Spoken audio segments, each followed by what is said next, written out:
মজার প্যানকেক বানানোর জন্য 2টি পাকা সাগর কলা দিয়ে দিয়েছি, দিয়ে তারপরে 2টি ডিম দিয়ে দিয়েছি, দিয়ে তারপরে এখানে আমি হাফ কাপ চিনি দিয়ে দিয়েছি। তারপর হ্যান্ড উইক্স দিয়ে ভালো করে বিট করে নিব। আর ততক্ষণ পর্যন্ত বিট করব যতক্ষণ পর্যন্ত না সাদা হয়ে যায়। যে আমার সাদা হয়ে গেছে, এখন আমি বিট করা থামিয়ে দিব। থামিয়ে দিয়ে এখানে আমি 1.5 কাপের মতো ময়দা দিব, তবে একবারে দিব না, এখানে 3বারে দিব।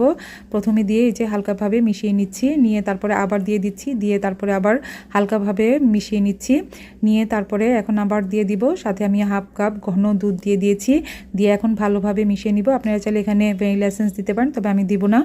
আর তারপরে আমি প্যানের মধ্যে এখানে হাফ চামচের মতো তেল দিয়ে ভালোভাবে ছড়িয়ে নিয়েছি। ছড়িয়ে নিয়ে আমি মিডিয়াম আঁচে আমি এখন চামিচ দিয়ে প্যানকেকের এভাবে ছড়িয়ে দিব, চামিচ দিয়ে দিয়ে তারপর ঢাকনা দিয়ে ঢেকে দিব। তারপর আবার ঢাকনা উঠিয়ে উল্টিয়ে দিব, উল্টিয়ে আবার ঢাকনা দিয়ে দিব। আর এই তো হয়ে গেল আমার প্রথম প্যানকেক।